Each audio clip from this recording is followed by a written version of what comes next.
Mister, comment vas-tu? Bienvenue dans cette vidéo. Aujourd'hui, on va voir ensemble comment améliorer ton sommeil dans les 7 prochains jours. Après avoir vu cette vidéo, si tu prends des notes et que tu appliques tout, dans les 7 prochains jours, tu verras ton sommeil amélioré d'une façon, mais tu ne reconnaîtras même plus ton sommeil, tu auras plus d'énergie, tu vas t'endormir facilement, tu vas te réveiller facilement. Bref, ça va être la belle vie. Donc, prends bien des notes. On va voir aujourd'hui l'environnement de sommeil, la routine de sommeil parfaite. La nutrition et le sommeil, l'impact que ça a la nutrition, et comment gérer le stress pour s'endormir au mieux et améliorer vraiment ton sommeil. Avant toute chose, je sais parfaitement que c'est pas du tout la première vidéo que tu vois sur ce sujet, et je sais que tu as tout essayé. Si tu es sur cette vidéo aujourd'hui, c'est que tu as envie d'améliorer ton sommeil, tu as envie de te prendre en main, et que tu as tout essayé. Mon objectif aujourd'hui, ça va être de t'expliquer étape par étape comment toi, dans ta situation, tu vas pouvoir améliorer ton sommeil. Sache que, avant toute chose, j'étais exactement comme toi. Avant, j'avais un sommeil éclaté au sol, je me réveillais toutes les nuits, je m'endormais à minuit, 1h, 2h du mat. Quand il fallait se réveiller le matin, c'était impossible, je me rappelle. Je devais travailler et je devais me lever tôt, mais j'y arrivais pas, donc je procrastinais, je mettais snooze sur mon réveil, enfin bref, c'était la merde. Et depuis que j'ai mis en place tout ce que je vais t'expliquer là, mec, je m'endors hyper facilement, je me réveille jamais, mon sommeil il est parfait, j'ai 8h, 9h de sommeil et ça me convient parfaitement, tout va bien pour moi, donc vraiment, tu vas voir que ça va être incroyable.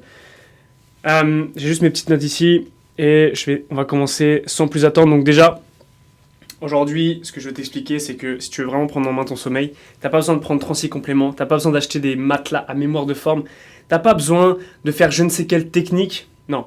Ce que je vais t'expliquer, c'est simplement comment toi, dans ta situation, sans dépenser un seul centime, tu vas pouvoir améliorer ton sommeil sans prendre des compléments, acheter des somnifères, etc. Machin. Bref, tu le sais, tous les gourous d'internet, ils veulent te vendre plein de trucs. Moi, ce que je te fais et ce que je veux te faire, c'est te faire une vidéo 100% gratuite qui te donne plus de valeur que 46 000 trucs. Bref, on va commencer sans plus tarder et c'est parti. Alors, première chose, ça va être ton environnement de sommeil. Si tu veux vraiment avoir un sommeil de grande qualité, il faut que ton environnement de sommeil soit parfait. Par environnement de sommeil, j'entends la température de la chambre, ok. J'entends également la luminosité de la chambre. J'entends également les draps dans lesquels tu vas dormir. La température de la chambre, c'est très simple. On va t'expliquer simplement, c'est que ton corps vit sous un rythme circadien. Ok. Si tu sais pas ce que c'est simplement le fait de dormir la nuit et d'être éveillé le jour. Et ton corps, il est habitué à ça. Donc, il sait que quand la température baisse et que la luminosité baisse, c'est le moment pour lui d'aller s'endormir. Et il va sécréter une hormone qui s'appelle la mélatonine. Et on va en parler juste après avec l'alimentation. Mais ce que tu dois bien retenir, et c'est le moment où tu dois prendre des notes, donc prends ton carnet et vraiment prends des notes parce que si tu n'appliques pas, ça servira à rien de regarder cette vidéo. Ok. Donc, ce qu'il faut, c'est que au moment où tu ailles te coucher, ta chambre elle soit froide, donc à peu près 18-19 degrés, je crois que c'est ça. C'est la bonne température, il ne faut pas que ce soit trop chaud, sinon tu vas faire que de te réveiller. Il faut vraiment que la température soit froide, parce que ton corps va ressentir qu'il fait froid et il va naturellement sécréter de la mélatonine. Mais encore plus, c'est la luminosité. Moi, tu vois, j'ai une lampe. D'ailleurs, on va pouvoir faire le test. Je pense pas que tu vas le voir à la caméra, mais tu vois, je peux mettre des lumières comme ça, tu vois. Bleu, vert, machin. Ok, on va remettre blanc pour la vidéo. Mais ce que je fais le soir, c'est que 1 heure avant d'aller me coucher, j'éteins toutes les lumières et je mets des lumières comme ça, lumière bleue, lumière rouge, qui ont beaucoup moins d'énergie en termes de luminosité. Et donc mon corps va ressentir qu'il y a moins d'énergie, il va naturellement avoir envie de s'endormir. Et ça, c'est vraiment ce qui va favoriser ton endormissement. Le téléphone, l'ordinateur, ça dégage complètement parce que comme tu le sais, il y a une forte luminosité et c'est proche de tes yeux, donc ton corps va croire que c'est le jour et ton cerveau va avoir beaucoup moins de facilité à s'endormir. Ok. Et ça va en lien avec la deuxième chose. Ça va être, avant de t'endormir, et ça, on arrive au deuxième point qui est la routine de sommeil, ça va être de créer vraiment une routine avant de t'endormir. Il faut bien que tu comprennes que ton réveil, et ça va aussi jouer sur ton réveil, donc on va mettre routine avant, après, ok. Donc coucher et réveil. En fait, si tu veux avoir un bon réveil, il faut que ta routine de coucher soit aussi optimisée. Moi, ce que je fais, c'est très simple. Comme je t'ai dit, j'éteins toutes les lumières, je mets la lumière en bleu, ok? J'éteins les téléphones, j'éteins l'ordinateur, et je vais simplement venir prendre mon carnet, comme ça, juste ici, et je vais écrire.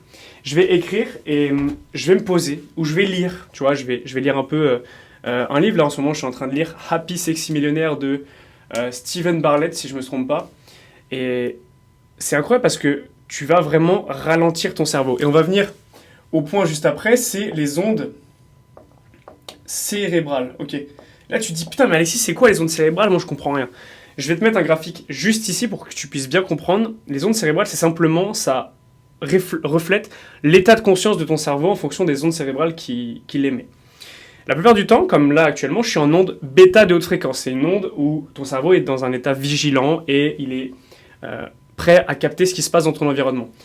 Après, il y a les ondes alpha qui sont un intermédiaire entre les deux, mais nous, ce qui va nous intéresser, c'est les ondes θ et les ondes delta. Les ondes θ, c'est les ondes où tu es dans un état un peu de méditation, où tu es dans un état vraiment très relaxé. Et les ondes delta, c'est le sommeil profond. Nous, ce qu'on veut, c'est atteindre des ondes alpha, θ pour préparer aux ondes delta. Quand on va être en onde delta, on va simplement dormir. J'espère que je t'ai pas perdu, mais quand on dort, on est en onde delta. On est vraiment dans un état de conscience très peu éveillé. On est vraiment en conscience. On dort, quoi. Et donc, ce que tu vas faire, c'est préparer ton cerveau à sécréter ces ondes-là. Et donc, pour ça, tu peux écrire, tu peux lire, tu peux aussi mettre des musiques dans tes oreilles, des musiques relaxantes, etc. Moi, c'est ma routine. C'est ce que je fais tous les matins pour simplement, tous les soirs, pardon, pour simplement ralentir mes ondes cérébrales et me préparer au sommeil. Je vérifie juste que... Parfait, ça filme bien. Et donc, ce qu'on veut, nous, c'est avoir des ondes cérébrales θ, alpha, pour qu'ensuite, on aille chercher ces ondes delta. Ok? Hop, les ondes delta. Et une fois qu'on sera en onde delta, on dormira profondément. Et c'est grâce à ça que j'arrive à m'endormir en à peine 5 minutes. Ok?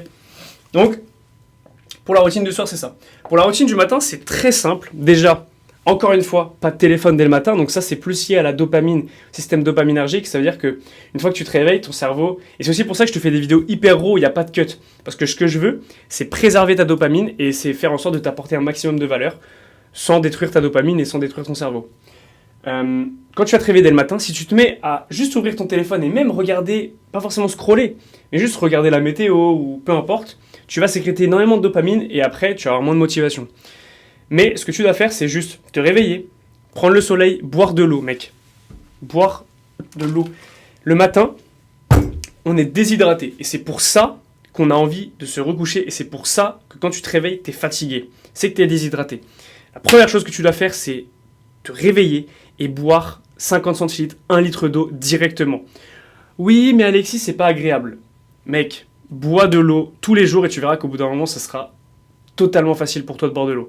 Moi aussi, au début, j'avais du mal à boire de l'eau, de matin, j'avais envie de boire un truc sucré, mais ça, c'est juste parce que ton cerveau, il est habitué au sucre dès le matin.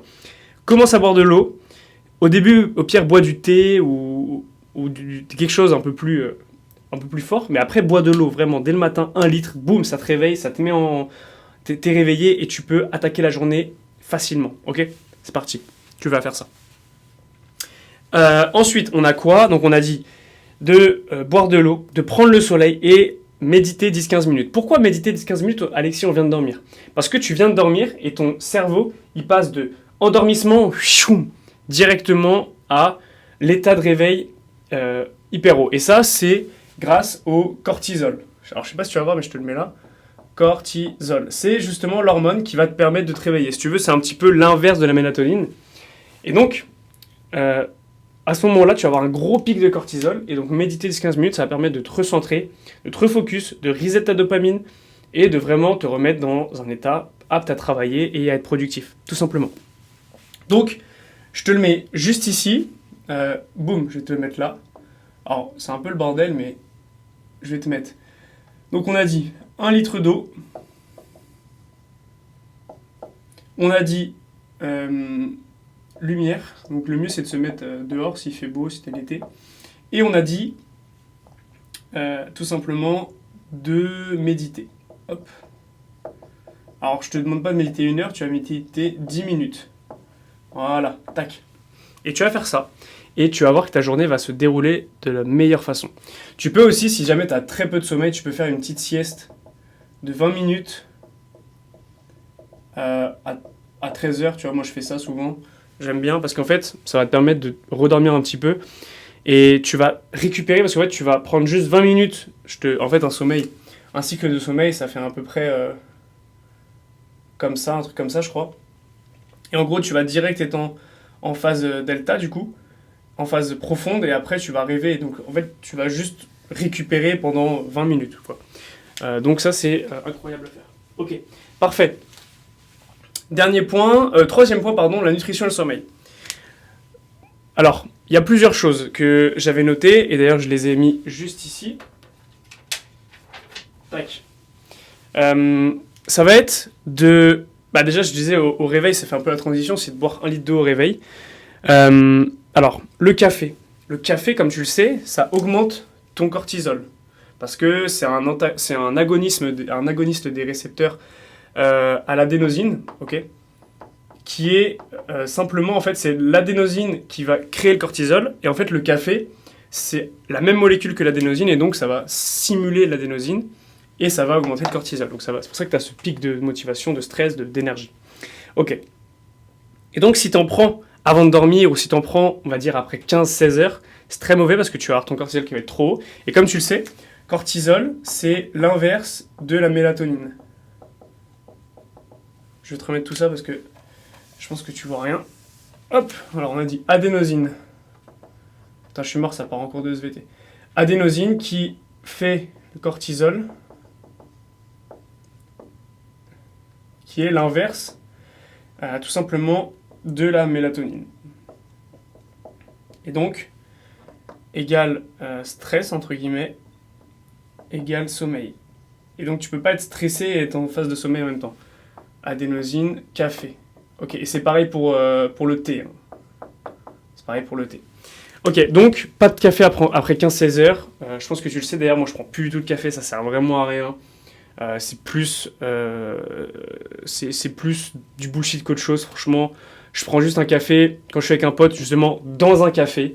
Mais sinon, je prends pas de café, ça sert à rien. Arrête ces conneries-là, c'est totalement de la merde. Ensuite, on a l'alcool. Si tu bois de l'alcool avant de te coucher, je pense que tu le sais, ton sommeil va être éclaté au sol. C'est pour ça qu'après avoir une cuite ou quoi que ce soit, t'es totalement éclaté, en fait, et ton sommeil est défoncé. Donc déjà, si tu bois de l'alcool, essaye d'arrêter. Je dis essaye d'arrêter parce que c'est difficile, mais si tu bois souvent, très souvent, essaye d'arrêter. Vraiment, fais-toi suivre. Vraiment, c'est important. Fais-toi accompagner. Mais si tu bois de l'alcool de temps en temps, sache que ton sommeil va être éclaté si tu bois derrière. Moi, personnellement, je bois plus du tout, voire peut-être un verre, tu vois, mais je bois jamais en excès parce que je sais que ça va défoncer mon sommeil. Et voilà, tout simplement. Tu vois, par exemple, c'était le match du PSG. Là, on tourne la vidéo, on est le vendredi. C'était le match du PSG mardi. J'ai dû boire 2 bières et mon sommeil était éclaté. Je me suis levé à 11h, tu vois. Donc, vu que je suis pas habitué. Enfin, bref, voilà. Donc, on a l'alcool. Et en fait, ce qu'il faut aussi, et c'est là où on va en venir à la mélatonine, c'est stimuler par l'alimentation la mélatonine. Ok. Et donc, si tu stimules la mélatonine, pour ça, il faut que tu prennes la mélatonine. Il y a un acide aminé qui est le précurseur, c'est le tryptophane. TYR, si je me souviens bien de mes cours de médecine. TYR. Et la lettre, c'est T, je crois. Non, c'est Y. Non, c'est T. C'est T. Y, c'est thyroïde. Bref, voilà. Et donc, si tu manges du tryptophane, tu vas avoir, du coup, le stock pour créer de la mélatonine plus facilement. Où est-ce que tu vas trouver du tryptophane? C'est très facile, dans les œufs, dans la viande, le poulet, etc. Mais surtout dans les œufs. Mange des œufs, c'est incroyable pour le tryptophane. Et c'est un acide aminé essentiel en plus, donc ça va vraiment avoir que des bienfaits pour ta santé. Donc c'est incroyable. Ensuite, on en vient à la gestion du stress. Ok. Donc là, la gestion du stress, c'est très simple. En fait, si tu es stressé, justement, par plusieurs facteurs qu'on a vus juste avant, donc si tu es stressé parce que tu as bu de l'alcool, si tu es stressé parce que tu as pris du café, si tu es stressé parce que ta routine de sommeil est mauvaise, parce que ton environnement de sommeil est mauvais, c'est que tu as du cortisol en trop. Entre guillemets, en trop. Voilà, pour vulgariser les choses. Et nous, ce qu'on veut, c'est de la mélatonine. Parce que mélatonine, sommeil. Ok. Et donc, tu vas stimuler la mélatonine par le tryptophane, donc par les œufs, et également par tes ondes cérébrales. Pardon. Et nous, ce qu'on veut surtout, c'est gérer le stress. Donc, je vais te donner des techniques très simples pour les ondes cérébrales. Delta. Sommeil. Profond. Ok. Donc, pour ça, tu peux lire, écrire le soir, donc faire du journaling. Et on va faire ce qu'on appelle une décharge mentale. Alors une décharge mentale, c'est simplement de noter sur son carnet slash journaling en fait. T'es stressé parce que t'as des émotions mauvaises, t'as des émotions basses, tout simplement parce que dans ta journée, t'as eu des phases de stress, t'as eu des phases d'énervement, etc. Et ça reste en toi. Ça reste, t'as toujours ce petit stress et ces petites boules au ventre. Tu prends ton carnet et t'écris en fait tout simplement ce que t'as fait dans ta journée. Tu vois, tac. Je vais te prendre... Bon là, c'était pas vraiment ça.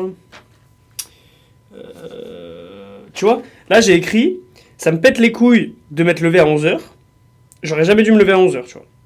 Je suis en colère, car je suis sorti. Je me suis levé tard. Et je me suis levé tard comme une larve, c'est abusé. Et ensuite, j'ai remplacé ça par un mantra. Je dois, dès maintenant, me réveiller tôt, optimiser ma nutrition et mon sommeil, m'entraîner pour performer, pour courir le marathon. Voilà. Donc ça, c'est un mantra que j'ai fait ensuite. Et donc, en fait, tu vas utiliser la décharge mentale pour décharger les émotions que tu avais qui t'empêchent de dormir.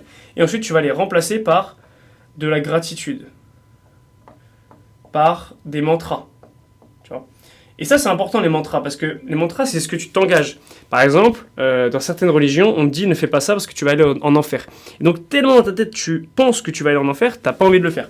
Mais toi, c'est pareil, ça doit être dans ton identité. Tu dois tellement penser que c'est mauvais de le faire que tu vas plus le faire. Et la gratitude, c'est incroyable parce que ça va te faire obtenir des émotions telles que la paix, la joie.